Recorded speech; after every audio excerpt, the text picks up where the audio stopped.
ایک امپورٹنٹ حکومتی شخصیت نے میرے ساتھ یہ انفارمیشن شیئر کی ہے. اب یہ مشاورت ہو رہی ہے کہ خان صاحب کو اڈیالہ جیل سے منتقل کر دیا جائے. لیٹ می ریپیٹ دس کہ یہ مشاورت ہو رہی ہے, یہ بات چیت ہو رہی ہے کہ خان صاحب کو اڈیالہ جیل سے کسی اور جیل بھیج دیا جائے. گزشتہ رات رانا ثناء اللہ صاحب نے ایک ٹی وی پروگرام میں گفتگو کرتے ہوئے کہا کہ اس امکان کو رد نہیں کیا جا سکتا کہ عمران خان کے اوپر غداری کا مقدمہ بھی قائم کر دیا جائے. عمران جماعت کے لیڈر کے حوالے سے کہا جا رہا ہے کہ ان کو آدھا سچ بولنے کی اجازت دی جائے. تو میاں صاحب کی اپنی حکومت ہے اور وہ اس پوزیشن میں بھی نہیں ہے کہ وہ آدھا سچ بول سکے. السلام علیکم, امید ہے کہ آپ سب لوگ خیریت سے ہوں گے. آج عمران خان صاحب سے ملنے کے لیے وکلا بھی جائیں گے, خان صاحب کی بہنیں بھی منگل کے روز ان سے ملنے جاتی ہیں. لیکن امپورٹنٹ کوسچن یہ ہے کہ کیا آج ملاقات ہو جائے گی. جو لسٹ بھیجی گئی ہے اس میں سلمان اکرم راجہ صاحب کا نام ہے, اس میں بیرسٹر گوہر صاحب کا نام ہے, اس میں انتظار حسین پنجوتا صاحب کا نام ہے, اس میں مبشر رحمان صاحب کا نام ہے, رانجھا صاحب کا نام ہے, عبد الرحمان صاحب کا نام ہے. کیا ان میں سے کسی بھی وکیل کی عمران خان صاحب سے ملاقات ہو جائے گی؟ مجھے یہ لگتا ہے کہ 9% چانس ہے کہ شاید مبشر صاحب کی ملاقات ہو جائے, لیکن وہ بھی فی الحال میرا نہیں خیال کہ کچھ بھی آپ کہہ سکتے ہیں یا آپ کہہ سکتے ہیں کہ یہ کنفرم ہے کہ ملاقات ہوگی. 9% چانس میں نے آپ کو کہا. کیا خان صاحب کی بہنوں کی ملاقات ہو سکے گی؟ کیا خان صاحب کی بہنیں وہاں پہ آئیں گی؟ کیا شاہد کھٹک, مینا خان افریدی, سہیل خان افریدی آج وہ لوگ بھی وہاں پہ آئیں گے؟ اس حوالے سے حسن ایوب صاحب نے اپنے ایک ولاگ کے اندر کہا کہ بھائی ملاقات تو دور کی بات ہے, اب آپ اڈیالہ جیل کے باہر بھی نہیں پہنچ سکتے. انہوں نے کہا کہ شاہد کھٹک کو اب نتائج بھگتنا پڑیں گے. یہ سینئر صحافی حسن ایوب صاحب خبر دے رہے ہیں اور آگے وہ کہتے ہیں کہ علیمہ خان, سہیل افریدی اب اڈیالہ کے باہر جا کر دکھائیں. ملاقات تو دور کی بات ہے, اڈیالہ کے باہر گیٹ کے پاس پہنچنا بھی اب آپ کا دکھائی نہیں دے رہا. تو وہ یہ کہہ رہے ہیں کہ بھائی ملاقات تو بھول جائیں آپ, اب آپ اڈیالہ جیل کے باہر بھی نہیں پہنچ سکتے. تو ملاقات تو بڑے دور کی بات ہے. لیکن کیا آج کسی سے ملاقات ہو سکے گی؟ جس طرح میں نے آپ کو کہا کہ مجھے لگتا ہے کہ شاید ایک آدھے وکیل سے ملاقات کروا دی جائے اور وہ بھی 9% اس کا چانس ہے. دوسری جانب ایک امپورٹنٹ حکومتی شخصیت نے میرے ساتھ یہ انفارمیشن شیئر کی ہے اور انہی کی جو انفارمیشن ان کی جانب سے میرے ساتھ شیئر کی گئی ہے وہ میں آپ کے ساتھ شیئر کر رہا ہوں. انہوں نے کہا کہ یہ جو حالیہ ملاقات ہوئی ہے عمران خان صاحب کی اپنی بہن سے, اس میں انہوں نے بہت ساری گفتگو کی ہے. کچھ گفتگو باہر آئی ہے, کچھ گفتگو باہر نہیں آئی ہے. اور اس ساری ایپیسوڈ کے بعد جس طرح سہیل خان افریدی آ کے اڈیالہ جیل کے باہر بیٹھ جاتے ہیں, ان کے جو سیاسی دوست ہیں وہ لوگ باہر آ کے بیٹھ جاتے ہیں, خان صاحب کی بہنیں باہر آ کے بیٹھ جاتی ہیں, انٹرنیشنل میڈیا پہ خبر بن جاتی ہے. تو اب یہ مشاورت ہو رہی ہے کہ خان صاحب کو اڈیالہ جیل سے منتقل کر دیا جائے. لیٹ می ریپیٹ دس, میں یہ دوبارہ دہراتا ہوں کہ مجھے امپورٹنٹ حکومتی شخصیت نے یہ کہا کہ یہ مشاورت ہو رہی ہے, یہ بات چیت ہو رہی ہے کہ خان صاحب کو اڈیالہ جیل سے کسی اور جیل بھیج دیا جائے. میں نے ان سے پوچھا کسی اور جیل بھیجیں گے تو اس سے کیا فرق پڑے گا؟ انہوں نے کہا کہ اگر وہ بلوچستان کے کسی جیل میں چلے جاتے ہیں یا پھر وہ سندھ کے کسی جیل میں چلے جاتے ہیں تو کیا سہیل خان افریدی کے لیے روز یہ ممکن ہو سکے گا کہ وہ اڈیالہ جیل کے باہر جس طرح آ کے بیٹھتے ہیں اس جیل کے باہر جا کے وہ بیٹھ سکیں؟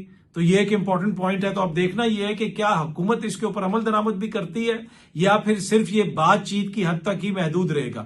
دوسری جانب اگین پاکستان پیپلز پارٹی اور نون لیگ کی جو حکومت ہے وہ یہ کہتے ہیں کہ ہم بات بھی کر سکتے ہیں پی ٹی آئی والوں سے. پی ٹی آئی والے یہ کہتے ہیں کہ بھائی بات صرف ان سے ہوگی جن کے پاس اختیار ہے. تو کیا حکومت اور پی ٹی آئی کے درمیان بات چیت کے نتیجے میں کوئی ملاقاتوں کا سلسلہ بحال ہو سکے گا؟ فی الحال مجھے ویسی صورتحال نظر نہیں آ رہی. لیکن آج کا دن امپورٹنٹ ہے. اب دیکھتے ہیں کہ خان صاحب کی بہنیں آتی ہیں اور کون کون آتا ہے اور کتنا بڑا وہاں پہ احتجاج ہوتا ہے. گزشتہ چند ہفتوں سے ہم دیکھ رہے ہیں کہ وہاں پہ احتجاج وغیرہ ہو رہا تھا جو یقیناً حکومت کو پسند نہیں آ رہا تھا اور حکومتی شخصیات یہ کہہ رہی ہیں کہ بھائی اب جو بھی وہاں پہ آئے گا ان کے خلاف سختی ہوگی. تو آج کا دن بڑا امپورٹنٹ ہے. کل ہم نے دیکھا کہ پاکستان تحریک انصاف کے لوگوں نے قومی اسمبلی کے اندر احتجاج کیا اور عمران خان صاحب کی تصاویر اٹھا کے انہوں نے احتجاج کیا, کیونکہ پہلے اس طرح کی خبریں آ رہی تھیں کہ قومی اسمبلی میں اور سینٹ کے اندر عمران خان صاحب کی تصویریں لانے کے اوپر پابندی لگا دی جائے گی, جو لوگ لے کے آئیں گے ان کے خلاف ایکشن لیا جائے گا. لیکن کل پاکستان تحریک انصاف نے یہ فیصلہ کیا کہ جتنے بھی ایم این اے حضرات ہیں وہ عمران خان صاحب کی تصاویر لے کے اندر جائیں گے. اور پھر آپ نے دیکھا کہ انہوں نے عمران خان صاحب کی تصاویر اٹھائی ہوئی تھی اور قومی اسمبلی کے اندر انہوں نے احتجاج بھی کیا. ویسے کل قومی اسمبلی کے اندر ایک اور بڑی دلچسپ صورتحال پیدا ہو گئی. یہ سامنے آپ دیکھ سکتے ہیں, اس کو اے آر وائی نیوز نے بھی رپورٹ کیا. کوئی پیسے گرے ہوئے وہاں پہ ملے اور اسپیکر صاحب نے اعلان کیا کہ زمین سے پیسے ملے ہیں, کس کے ہیں؟ یہ قومی اسمبلی کے اندر. تو متعدد اراکین اسمبلی نے ہاتھ اٹھا کر کہا کہ بھائی یہ میرے ہیں. تو پیسے ملے قومی اسمبلی کے اندر سے. تو اسپیکر صاحب نے پوچھا کہ جناب کچھ پیسے ملے ہیں، کسی کو کوئی پیسے تو نہیں گرے، یہ کس کے پیسے ہیں؟ تو بہت سارے اراکین اسمبلی نے ہاتھ اٹھا دیے کہ بھائی یہ پیسے ہمارے ہیں۔ تو اس میں تو کوئی سرپرائز نہیں ہے۔ اب مجھے نہیں پتا کہ یہ انہوں نے مذاق سے کیا یا سیریسلی کیا، لیکن اگر بہت سارے ایم این ایز کی یہ خواہش تھی کہ پیسہ ان کو مل جائے تو ہو سکتا ہے وہ سمجھ رہے ہوں گے کہ یہ کوئی ترقیاتی فنڈز وغیرہ کے پیسے ہیں، تو شاید وہ کسی کے گر گئے وہاں پہ تو ہمیں دے دیے جائیں۔ پر اینی وے بڑی انٹرسٹنگ خبر تھی، جب میں نے سنا کہ بہت سارے ایم این اے حضرات نے اس کے اوپر دعویٰ کر دیا ہے تو زیادہ مجھے اس میں کوئی سرپرائز نہیں ہوا۔ اچھا، ایک طرف عمران خان صاحب کو ڈیالہ جیل سے منتقل کرنے کے اوپر مشاورت ہو رہی ہے، دوسری جانب یہ بھی کہا جا رہا ہے کہ ہو سکتا ہے کہ عمران خان صاحب کے اوپر مزید مقدمات بھی قائم کر دیے جائیں۔ گزشتہ رات رانا ثناء اللہ صاحب نے ایک ٹی وی پروگرام میں گفتگو کرتے ہوئے کہا کہ اس امکان کو رد نہیں کیا جا سکتا کہ عمران خان کے اوپر غداری کا مقدمہ بھی قائم کر دیا جائے۔ پہلے بھی عمران خان صاحب کے اوپر بہت سارے مقدمات ہیں، اب اگر ایک اور غداری کا مقدمہ ان کے اوپر بنا لیں گے تو کیا اس سے حکومت کو فائدہ ہوگا؟ یہ ایک بہت بڑا کوشچن ہے۔ فائدہ تو تب ہی ہوگا جب عوام تک آپ کا میسج پہنچے گا اور عوام آپ کا میسج قبول کرے گی۔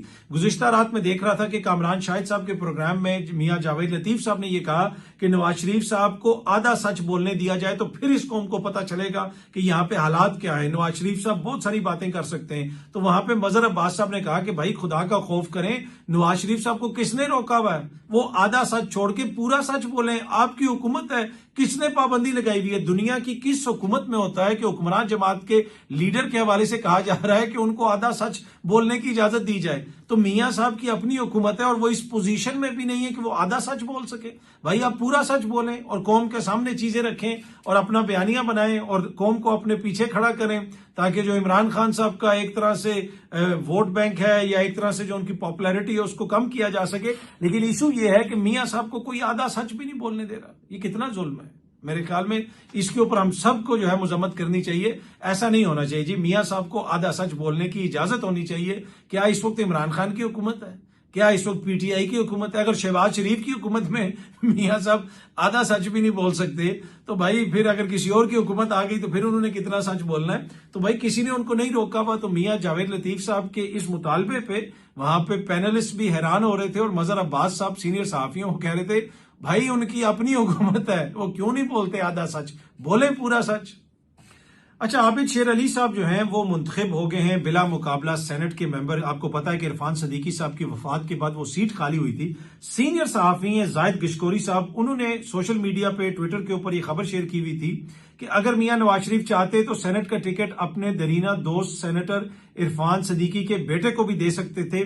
سینٹ کی سیٹ مرحوم عرفان صدیقی کے خاندان کو دینے کا وعدہ تھا، لیکن ایسا نہ ہو سکا۔ نواز شریف کے خاندانی عزیز عابد شیر علی بلا مقابلہ سینیٹر منتخب ہو گئے۔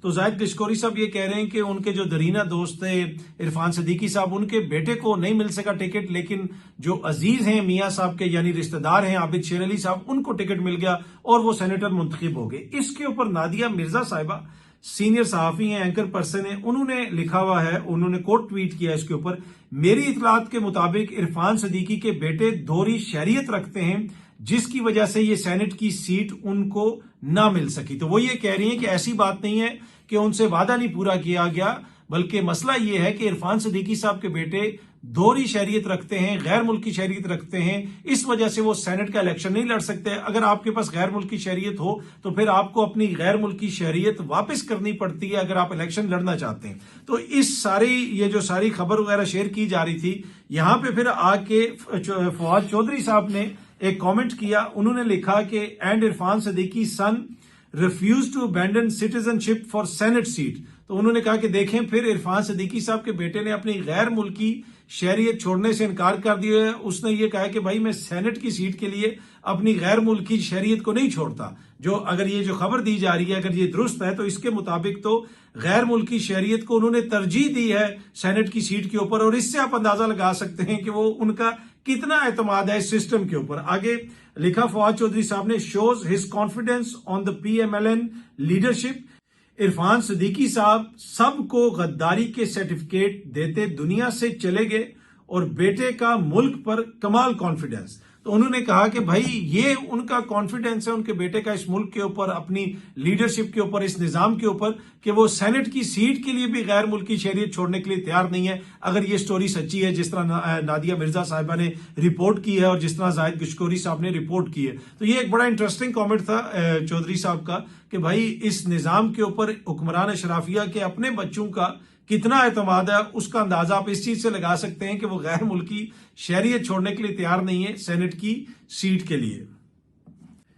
محسن نقوی صاحب برطانیہ میں موجود ہیں، کل وہاں سے ایک ویڈیو بھی آئی کہ وہ فورن آفس کا وزٹ کر رہے ہیں، وہاں پہ ان کی گاڑی جا رہی تھی، آپ نے دیکھا پولیس نے گیٹ کے اوپر ان کو روکا، پھر وہ گیٹ سے اندر گئے، اور خبر یہ ہے کہ وہ اس لیے وہاں کا دورہ کر رہے ہیں، برطانیہ میں حکام سے ملاقاتیں کر رہے ہیں کیونکہ شہزاد اکبر صاحب کو اور عادل راجہ صاحب کو پاکستان واپس لانے کے لیے بات چیت ہو رہی ہے۔ کیا وہاں پہ ان کی ملاقاتوں سے یہ دونوں شخصیات جو ہیں واپس آ جائیں گی؟ کیا ان کو پاکستانی حکومت کے حوالے کر دیا جائے گا؟ کیونکہ ہم ماضی میں بھی یہ دیکھ چکے ہیں، میں خود BBC میں تھا، میں لندن میں تھا، اس وقت الطاف حسین صاحب کو واپس لانے کی بات ہوتی تھی، اس کے بعد میاں صاحب کو واپس لانے کی بات ہوتی تھی، دیگر وہاں پہ شخصیات تھیں جن کو واپس لانے کی بات ہوتی تھی، اور ہم وہاں پہ حکام سے بھی بات کرتے تھے، پاکستانی سفارتکاروں سے بھی بات کرتے تھے۔ ایک چیز تو کلیئر ہے کہ اس طرح کے کیسز کے اندر برطانوی حکومت کا جو ٹریک ریکارڈ ہے وہ بالکل واضح ہے کہ بھائی وہ کسی کو حوالے کرتے ہیں یا نہیں کرتے، اس میں زیادہ تفصیل میں مجھے جانے کی ضرورت نہیں ہے، لیکن جب آپ نے کسی کو وہاں سے لے کے آنا ہے تو اس کے لیے فائلیں جاتی ہیں، اس کے لیے بیک گراؤنڈ میں ہو سکتا ہے کوئی ملاقات بھی ہو جائے، کوئی میٹنگ وغیرہ بھی ہو جائے۔ یہ میرے خیال میں وہ پولیٹیکل کنزمپشن کے لیے زیادہ ہے کہ محسن نقوی صاحب جا رہے ہیں، ملاقات کر رہے ہیں، یہاں پہ وہ گئے ہائی کمشنر صاحبہ کے پاس، ان کو ایک فائل دی، پھر دوسری فائل دی، اس کی ویڈیو بنی اور کہا جی محسن نقوی صاحب شہزاد اکبر کو اور عادل راجہ کو واپس لے کے آ رہے ہیں۔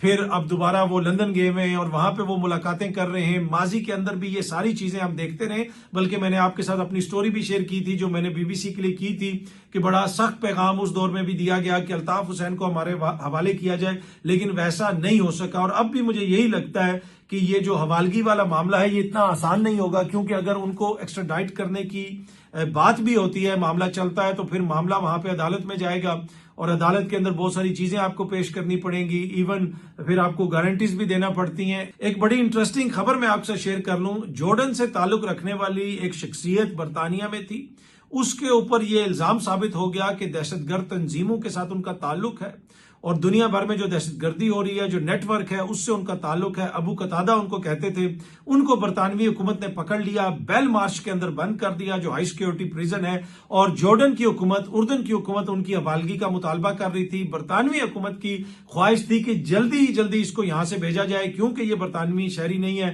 اس کو ان کے حوالے کیا جائے اور اس سے جان چھڑوائی جائے، لیکن وہاں پہ عدالتوں نے جناب معاملہ پھنسا دیا۔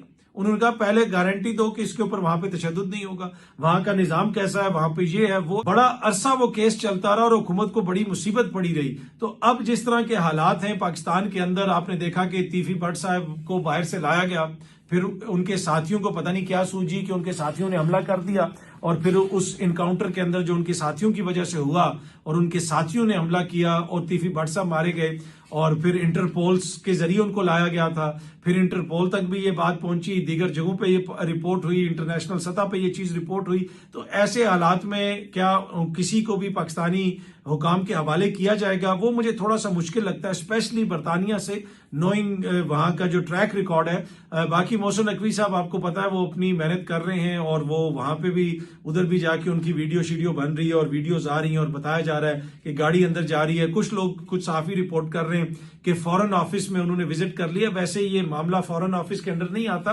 یہ تو وزارت داخلہ کے انڈر آئے گا۔ وہاں کی جو ہوم سیکرٹری ہیں شبانہ محمود صاحبہ، وہ بھی اس میں ایک امپورٹنٹ فیکٹر ہوگا کہ ہوم سیکرٹری کی کیا سوچ ہے۔ لیکن ویسے جو وہاں پہ ادارے ہیں، نہ وہ حکومت کے اس طرح انڈر کام کرتے ہیں، نہ ہی وہ وزارت داخلہ یا وزیر داخلہ کے ماتحت ہوتے ہیں، وہ انڈیپینڈنٹلی کام کرتے ہیں آئین اور قانون کے دائرے کے اندر رہتے ہوئے۔ اس سے پہلے جو برطانیہ میں حکومت تھی، ان کی جو وزیر داخلہ تھیں، انہوں نے کہا کہ لندن کے اندر جو ہے اسرائیل کے خلاف مظاہرہ کرنے کی اجازت نہ دی جائے۔ میٹروپولیٹن پولیس کے چیف کو بلا کے یہ حکم دیا گیا، تو پولیس کے چیف نے کہا یہ آپ ہمیں نہیں بتائیں گے، یہ ہم ڈیسائیڈ کریں گے۔ اگر وہاں پہ اجازت دیتی ہے سیکیورٹی کی صورتحال تو ان کو اجازت ہوگی. ہم لوگوں کے رائٹس کو پروٹیکٹ کرنے کے لیے یہاں پہ بیٹھے ہوئے, حکومت کا آرڈر ماننے کے لیے نہیں بیٹھے ہوئے. اگر لوگوں کا رائٹ ہے آئین اور قانون کے مطابق وہ پروٹیسٹ کریں, ایز لانگ ایز وہ پیسفل پروٹیسٹ کریں گے تو ان کو اجازت ہوگی.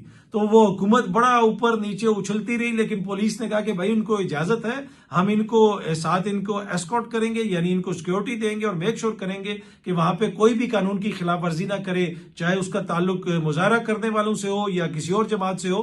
تو یہ صورتحال ہے وہاں پہ. تو اگر کوئی یہ سمجھتا ہے کہ کسی وزیر سے مل کے یا کسی سفیر سے مل کے آپ وہاں پہ سارے سسٹم کو اپنے تابع کر لیں گے یا سسٹم آپ کے ساتھ چل پڑے گا, نہیں. یہی تو فرق ہوتا ہے ایک میچور ریاست کے اندر, ایک سنجیدہ ریاست کے اندر, اور کسی افریقہ کی ریاست کے اندر. افریقہ کی ریاستوں میں آپ کو پتا بڑا مسئلہ ہے, عدلیہ کا مسئلہ ہوتا ہے, دیگر مسائل ہوتے ہیں, جو حکمرانوں کا دل ہوتا ہے وہ کر لیتے ہیں. وہاں پہ پولیس والے آ کے ایسی باتیں کر رہے ہوتے ہیں کہ جیسے کوئی سیاسی نعرے لگا رہے ہیں کہ ہم یہ کر دیں گے, کسی کو باہر نہیں نکلنے دیں گے, یہ ہو جائے گا, وہ ہو جائے گا. یہ افریقہ کے مختلف ممالک میں اس طرح کی چیزیں ہوتی رہتی ہیں.